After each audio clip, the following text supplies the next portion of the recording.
افلا یتدبرون القرآن، تدبر قرآن، مولانا امین احسن اصلاحی۔ سورۃ الصف آیات 1 تا 9۔ اعوذ باللہ من الشیطان الرجیم، بسم اللہ الرحمن الرحیم۔ سبح للہ ما فی السماوات وما فی الارض وهو العزیز الحکیم۔ یا ایہا الذین آمنوا لم تقولون ما لا تفعلون، کبر مقتا عند اللہ ان تقولوا ما لا تفعلون۔ ان اللہ یحب الذین یقاتلون فی سبیلہ صفا کأنہم بنیان مرصوص۔ وَإِذْ قَالَ مُوسَىٰ لِقَوْمِهِ يَا قَوْمِ لِمَ تُؤْذُونَنِي وَقَدْ تَعْلَمُونَ أَنِّي رَسُولُ اللَّهِ إِلَيْكُمْ فَلَمَّا زَاغُوا أَزَاغَ اللَّهُ قُلُوبَهُمْ وَاللَّهُ لَا يَهْدِي الْقَوْمَ الْفَاسِقِينَ۔ وَإِذْ قَالَ عِيسَى ابْنُ مَرْيَمَ يَا بَنِي إِسْرَائِيلَ إِنِّي رَسُولُ اللَّهِ إِلَيْكُمْ مُصَدِّقًا لِمَا بَيْنَ يَدَيَّ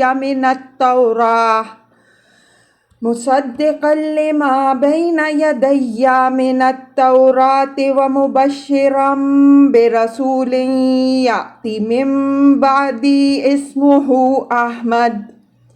فَلَمَّا جَاءَهُم بِالْبَيِّنَاتِ قَالُوا هَٰذَا سِحْرٌ مُّبِينٌ۔ وَمَنْ أَظْلَمُ مِمَّنِ افْتَرَىٰ عَلَى اللَّهِ كَذِبًا وَهُوَ يُدْعَىٰ إِلَى الْإِسْلَامِ، وَاللَّهُ لَا يَهْدِي الْقَوْمَ الظَّالِمِينَ۔ يُرِيدُونَ لِيُطْفِئُوا نُورَ اللَّهِ بِأَفْوَاهِهِمْ وَاللَّهُ مُتِمُّ نُورِهِ وَلَوْ كَرِهَ الْكَافِرُونَ۔ هُوَ الَّذِي أَرْسَلَ رَسُولَهُ بِالْهُدَىٰ وَدِينِ الْحَقِّ لِيُظْهِرَهُ عَلَى الدِّينِ كُلِّهِ وَلَوْ كَرِهَ الْمُشْرِكُونَ۔ ترجمہ: اللہ ہی کی تسبیح کرتی ہیں جو چیزیں آسمانوں میں ہیں اور جو زمین میں ہیں، اور وہی غالب و حکیم ہے۔ اے ایمان والوں، تم وہ بات کہتے کیوں ہو جو کرتے نہیں؟ اللہ کے نزدیک یہ بات زیادہ غصے کی ہے کہ تم کہو وہ بات جو کرتے نہیں۔ اللہ تو محبوب ان لوگوں کو رکھتا ہے جو اس کی راہ میں صف بستہ ہو کر اس طرح لڑتے ہیں کہ گویا وہ ایک سیسا پلائی ہوئی دیوار ہیں۔ اور یاد کرو جب موسیٰ علیہ السلام نے اپنی قوم سے کہا، اے میری ہم قوموں، تم مجھے کیوں دکھ پہنچاتے ہو حالانکہ تم اچھی طرح جانتے ہو کہ میں تمہارے پاس اللہ کا رسول ہو کر آیا ہوں۔ تو جب وہ کج ہو گئے تو اللہ نے ان کے دل کج کر دیے، اور اللہ نافرمانوں کو راہیاب نہیں کیا کرتا۔ اور یاد کرو کہ جب کہا عیسیٰ ابن مریم نے، اے بنی اسرائیل، میں تمہاری طرف اللہ کا بھیجا ہوا رسول ہوں، مصداق ہوں تورات کی ان پیشن گوئیوں کا جو مجھ سے پہلے سے موجود ہیں، اور خوشخبری دینے والا ہوں ایک رسول کی جو میرے بعد آئے گا، اس کا نام احمد ہوگا۔ تو جب وہ آیا ان کے پاس کھلی نشانیوں کے ساتھ تو انہوں نے کہا کہ یہ تو کھلا ہوا جادو ہے، اور اس سے بڑھ کر ظالم کون ہوگا جو اللہ پر جھوٹ تہمت باندھے، حالانکہ اس کو اسلام کی طرف بلایا جا رہا ہو، اور اللہ ظالموں کو راہیاب نہیں کرتا۔ وہ چاہتے ہیں کہ اللہ کے نور کو اپنے منہوں کی پھونک سے بجھا دیں، اور اللہ اپنے نور کو کامل کر کے رہے گا ان کافروں کے علی الرغم۔ وہی ہے جس نے بھیجا اپنے رسول کو ہدایت اور دین حق کے ساتھ تاکہ اس کو غالب کرے تمام دینوں پر، اگرچہ مشرکین کو کتنا ہی ناگوار گزرے۔ الفاظ کی تحقیق اور آیات کی وضاحت۔ سبح للہ ما فی السماوات و ما فی الارض وہو العزیز الحکیم۔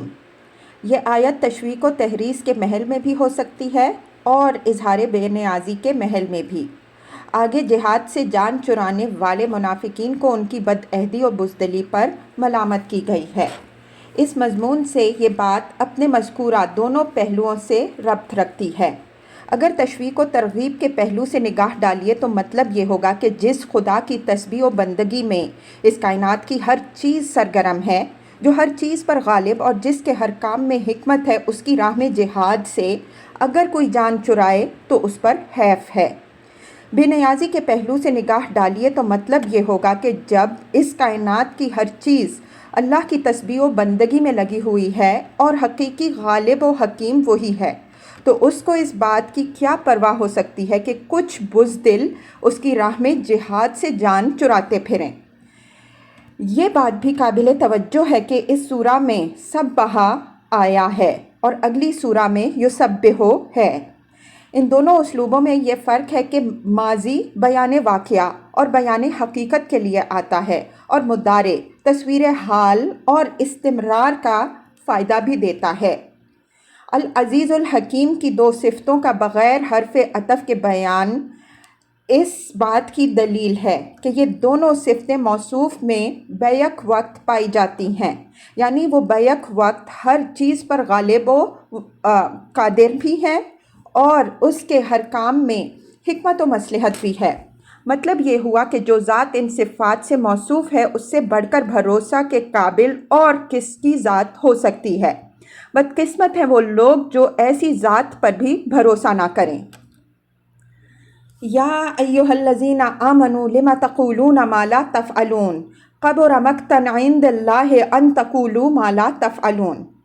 خطاب اگرچہ با اعتبار الفاظ عام ہے لیکن روح سخن انہی کی طرف سے جو ایمان و اسلام اور انفاق و جہاد کے دعوے تو بڑی بلند آہنگی سے کرتے، لیکن جب آزمائش کا وقت آتا تو بالکل بزدل ثابت ہوتے۔ ان کو خطاب کر کے فرمایا کہ تم اس بات کا دعویٰ ہی کیوں کرتے ہو جو پورا کرنے کا حوصلہ نہیں رکھتے؟ اگر تمہارا گمان یہ ہے کہ اس زبانی جہاد سے تم کوئی سعادت کی کمائی کر رہے ہو تو یہ خیال بالکل غلط ہے۔ تمہارا یہ رویہ اللہ کے نزدیک تمہارے لیے موجب سعادت نہیں بلکہ مزید غصہ کا باعث ہے کہ تم زبان سے تو بڑے غازی ہو لیکن عمل کے اعتبار سے بالکل صفر۔ آدمی کے قول و قرار کی ساری قدر و قیمت اس کی وفاداری اور راست بازی میں ہے۔ ایک شخص ایک طالب مدد کو پہلے ہی مرحلے میں اگر صاف جواب دے دیتا ہے کہ وہ اس کی مدد نہیں کرے گا تو گو اس کا انکار اگر وہ مدد کی اہلیت رکھتا ہے فتوت، ہمدردی اور اسلامی اخوت کے منافی اور اللہ کے نزدیک ناپسندیدہ فعل ہے، لیکن اس سے کہیں زیادہ اللہ کے نزدیک مبغوض وہ ہوگا جس نے ایک ضرورت مند کو مدد کا اطمینان تو بڑی فراخ دلی سے دلایا لیکن جب وعدہ پورا کرنے کا وقت آیا تو اس کو دھوکہ دیا۔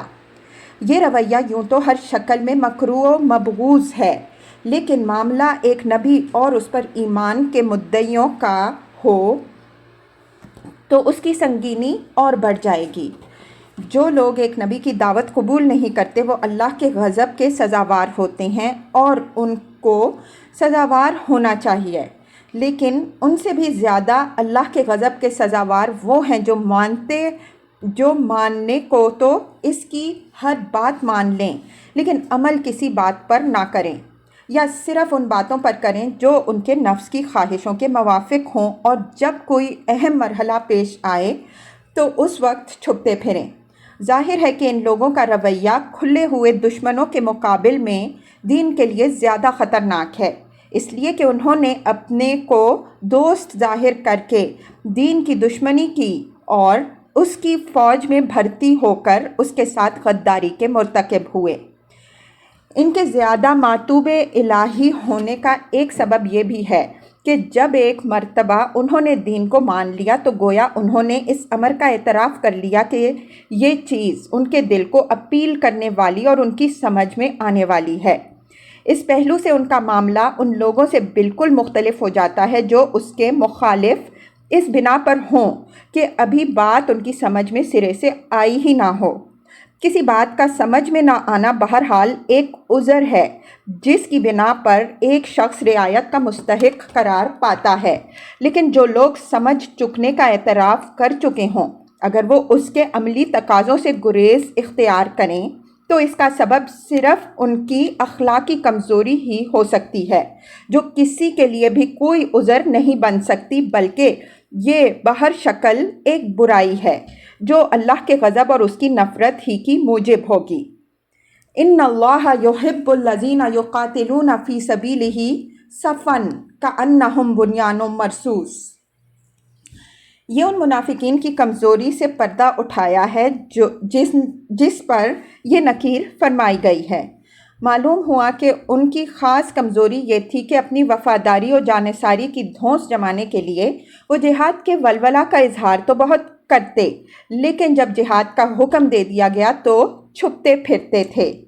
سورہ نساء میں ان کی کمزوری کی طرف ان الفاظ میں اشارہ فرمایا ہے: أَلَمْ تَرَ إِلَى الَّذِينَ قِيلَ لَهُمْ كُفُّوا أَيْدِيَكُمْ وَأَقِيمُوا الصَّلَاةَ وَآتُوا الزَّكَاةَ فَلَمَّا كُتِبَ عَلَيْهِمُ الْقِتَالُ إِذَا فَرِيقٌ مِّنْهُمْ يَخْشَوْنَ النَّاسَ كَخَشْيَةِ اللَّهِ أَوْ أَشَدُّ خَشْيَةً۔ النساء 77۔ تم نے ان لوگوں کو نہیں دیکھا جن سے کہا جاتا تھا کہ ابھی اپنے ہاتھ روکو اور نماز کا اہتمام کرو اور زکوٰۃ دو، تو وہ جنگ کے لیے جلدی مچاتے تھے، لیکن جب جنگ ان کے اوپر فرض کر دی گئی تو ان میں سے ایک گروہ لوگوں سے اس طرح ڈر رہا ہے جس طرح اللہ سے ڈرنا چاہیے، بلکہ اس سے بھی کچھ زیادہ۔ سورہ توبہ میں انہی لوگوں کو ان الفاظ میں ملامت کی گئی ہے: یا ایھا الذین آمنوا ما لکم اذا قیل لکم انفروا فی سبیل اللہ اثاقلتم الی الارض۔ التوبہ 38۔ اے لوگوں جو ایمان لائے ہو، تمہیں کیا ہو گیا ہے کہ جب تمہیں حکم دیا جاتا ہے کہ اللہ کی راہ میں جہاد کے لیے اٹھو تو تم زمین میں ڈھہ پڑتے ہو۔ ان لوگوں کی بزدلی کا حال یہ تھا کہ اگر مارے باندھے جنگ کے لیے نکلتے بھی تو صف بستہ اور سینہ سپر ہو کر لڑنے کا حوصلہ نہ کرتے، بلکہ ان کی کوشش برابر یہ ہوتی کہ کسی طرح جنگ کے خطرے سے اپنے کو محفوظ رکھیں۔ سورہ توبہ میں ان کی اس بزدلی کی تصویر اس طرح کھینچی گئی ہے: لو یجدون ملجأ او مغارات او مدخلا لولوا الیہ وہم یجمعون۔ اگر وہ پا جائیں کوئی پناہ گاہ یا غار یا کوئی گھس بیٹھنے کی جگہ تو وہ رسی توڑا کر اس کی طرف بھاگیں گے۔ التوبہ 57۔ ان لوگوں کی انہی کمزوریوں کو سامنے رکھ کر فرمایا کہ تم نے محض زبانی جمع خرچ سے اللہ کو خوش کرنے کا جو طریقہ اختیار کیا ہے، یہ اس کو خوش کرنے کے بجائے اس کے قہر و غضب میں مزید اضافے کا موجب ہوگا۔ اللہ ان لوگوں کو کبھی پسند کرنے والا نہیں ہے جو ڈینگیں تو بہت ماریں لیکن قربانی کا کوئی حوصلہ اپنے اندر نہ رکھتے ہوں۔ وہ محبوب انہی لوگوں کو رکھتا ہے جو میدان جنگ میں سیسا پلائی ہوئی دیوار بن کر کھڑے ہوتے ہیں اور آنکھوں میں آنکھیں ڈال کر دشمن کا مقابلہ کرتے ہیں۔ بنیانن عمارت کو کہتے ہیں، لیکن یہاں اس سے مراد دیوار ہے۔ دیوار کی ایک اینٹ بھی اگر اپنی جگہ سے کھسک جائے تو پوری دیوار کو اکھاڑ پھینکنا آسان ہو جاتا ہے۔ اسی وجہ سے سورہ انفال میں تنبیہ فرمائی گئی ہے کہ اگر کوئی شخص منظم فوج کشی کی صورت میں صف سے اپنی جگہ چھوڑ کر بھاگتا ہے تو وہ اللہ کا غضب لے کر لوٹتا ہے اور اس کا ٹھکانہ جہنم ہے۔ فَقَدْ بَاءَ بِغَضَبٍ مِّنَ اللَّهِ وَمَأْوَاهُ جَهَنَّمُ وَبِئْسَ الْمَصِيرُ۔ انفال 16۔ تو وہ اللہ کا غضب لے کر لوٹا اور اس کا ٹھکانہ جہنم ہے اور وہ نہایت ہی برا ٹھکانہ ہے۔ وَإِذْ قَالَ مُوسَىٰ لِقَوْمِهِ يَا قَوْمِ لِمَ تُؤْذُونَنِي وَقَدْ تَعْلَمُونَ أَنِّي رَسُولُ اللَّهِ إِلَيْكُمْ فَلَمَّا زَاغُوا أَزَاغَ اللَّهُ قُلُوبَهُمْ وَاللَّهُ لَا يَهْدِي الْقَوْمَ الْفَاسِقِينَ۔ منافقین کی اس روش کے انجام کو مثال سے واضح فرمایا کہ یہی روش یہود کی بھی رہی ہے۔ وہ جہاد کے لیے جوش و جذبہ کا اظہار تو بہت کرتے، لیکن جب امتحان کا وقت آتا تو ڈگ ڈال دیتے۔ حضرت موسیٰ علیہ السلام نے انہیں فلسطینیوں پر حملہ کرنے کا حکم دیا تو وہ یہ جواب دے کر بیٹھ رہے کہ یہ بڑے زور آور لوگ ہیں، ہم ان کی تلواروں کا لقمہ بننے کے لیے تیار نہیں ہیں، آپ اپنے رب کے ساتھ جا کر ان سے لڑو، ہم تو جب تک وہ اس شہر کو خالی نہیں کریں گے اس میں داخل ہونے کا حوصلہ نہیں رکھتے۔ ان کی یہی روش اس جنگ کے معاملے میں بھی رہی ہے جس کا ذکر سورہ بقرہ میں ہوا ہے کہ جہاد کے لیے قائد کا انتخاب تو انہوں نے حضرت سموئیل علیہ السلام سے بڑے جوش و خروش سے کرایا، لیکن جب قائد کا انتخاب ہو گیا تو اس کی قیادت میں جنگ سے انہوں نے انکار کر دیا۔ تورات کا مطالعہ کیجئے تو معلوم ہوگا کہ ایک موقع بھی ایسا نہیں گزرا ہے جب انہوں نے پوری خوش دلی سے حضرت موسیٰ علیہ السلام کی اطاعت کی ہو۔ ان کی اس روش پر حضرت موسیٰ علیہ السلام نے ایک بار نہایت دلسوزی کے ساتھ اپنے غم و غصے کا اظہار بھی فرمایا ہے اور نہایت سخت الفاظ میں ان کو ملامت بھی کی ہے لیکن آخر وقت تک ان کی روش میں کوئی تبدیلی نہیں ہوئی بلکہ ان کے دل کی سختی بڑھتی ہی چلی گئی۔ یا قومی لما تؤذوننی وقد تعلمون انی رسول اللہ الیکم، یہ حضرت موسیٰ علیہ السلام کے انہی شکووں کا حوالہ ہے جو اپنی قوم کی بدعہدیوں اور نافرمانیوں پر انہوں نے بار بار کیے ہیں اور جن سے تورات بھری پڑی ہے۔ یہود کو حضرت موسیٰ علیہ السلام کی نبوت میں کوئی شبہ نہیں تھا، انہیں اچھی طرح علم تھا کہ آپ اللہ کے رسول ہیں، لیکن اس کے باوجود محض اپنی پست ہمتی، دنیا طلبی اور دنات کے سبب سے یہ جانتے ہوئے کہ اللہ کے رسول ہیں ان کی برابر نافرمانی کرتے رہے۔